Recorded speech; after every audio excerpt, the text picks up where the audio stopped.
Hello, everyone. It's your girl, Delana Jones, and this is your Heart Flow Moment. Yes, this is your Heart Flow Moment. I wanted to come on here real quick and just talk to you guys just for a minute. I was sitting here and I was thinking about all the different women in the Bible and how they reacted with their husbands and with the men that they encountered. And I remember how some spoke great things into their husbands' lives or to the men in their lives. Others may have derailed them by their actions or things that they spoke. And then there were some who did not say anything at all, but their actions said exactly who they were and where they are and where they were in their state of mind. And I was thinking about Noah and Noah's wife. And when I think about Noah really, his story is really all about him, like for real, like everything is about Noah. They talk about his 3 sons and his 3 sons' wives, but when they talk about Noah's wife, she doesn't have a name or anything. Jewish tradition has given her a name, and I think it's called like Naima or something like that, but it's nothing biblically said that this is her name. So really, Noah's wife had no name, and in the Bible, Noah's wife really didn't even have a voice. Like, you hear absolutely nothing from her. But one thing that really stood out to me was that you didn't hear anything from her, but you saw her move. In the 6th chapter of Genesis and the 7th chapter of Genesis, we see where God speaks, where God first, he looks at the world and he sees wickedness and, he's just not pleased with the world. He says, you know what, I'm going to destroy all this. I'm not going to do this again. And then he sees Noah. And he says, okay, so I'm looking at all the men of this time and all the men in this generation, and I find him to be just. I find him to be righteous for this generation. And so Noah finds favor in God's sight. And so God, after he found favor in Noah, he spoke to him and he gave him instructions on what he's supposed to do. And then after that, Noah began to build. Now, the whole time Noah's building this building and he's doing everything that God called him to do, we don't hear nothing about his wife. She says absolutely nothing through the whole entire thing, but we know that she's there. Then when they get into the 7th chapter, we see where Noah is getting on the boat, him, his 3 sons, his wife, and their wives.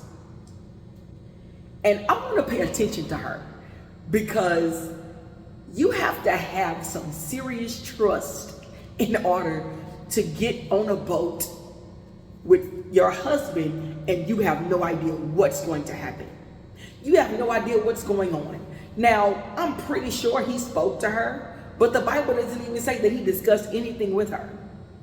So if I just strictly look at what's written and don't read anything into the situation, don't read any emotions or anything in it, then I would have to look at his wife and say that she was a wife who trusted in her husband.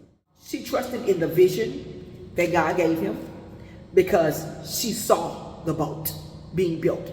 She saw what he was doing. She may have not understood it, but she saw him moving with wood and moving with this pitch that he's going in, and he's coating the inside of this big giant ark that he's building. She saw it, but she's trusting the God in him with the vision that God has given him. She trusted in the fact that he actually heard from God. She knows her husband. She knows whether her husband is a man of prayer and all of that. She trusted in that. If she did not trust, she would not have went into the ark. Because I'm not going to trust what you built and trust and believe that the way that you're building it and the manner in which you're building it is going to be safe for me unless I trust you. You have to think about that. When you think about a husband and you think about trust, we have to make sure that we marry the person that we can trust. We have to be able to marry the person that when you're watching them move, you may not be able to understand it, but you trust them and believe that the moves that they're making are for your good and for your family's good. The moves that you see them making are going to be for your safety and for your family. We are going to meet our husbands. You may have your husband, and he's going to be moving. God is speaking to him. He's going to be moving. He's going to be doing things, and you may not understand it. You may not see the vision. You may not know it. But marry the person that you can trust. Marry the person that even if you don't understand what's going to happen, and he says, hey, babe, God says, get in this ark, let's go. That you can follow him and be okay with not knowing what you're going to encounter once you get inside of the ark. I'm sure inside of the ark, it was scary. You had lions, tigers, bears, giraffes. Oh my, you had all these different things inside of this ark. But yet and still, she went in the ark. That's a lot of trust. That's a lot of trust. And knowing that we're going to be closed up in this ark for X amount of time. But you still went. I believe that in this season, God is going to be speaking to your husbands. God's going to be speaking to the men in your life. And they're going to be building. They're going to be moving. And during that time, your opinion may not be needed. And it's okay. All that matters is your presence and your trust. That's all that matters. Let him build. Let him move. You trust, you be present, and you support. That's it. Trust.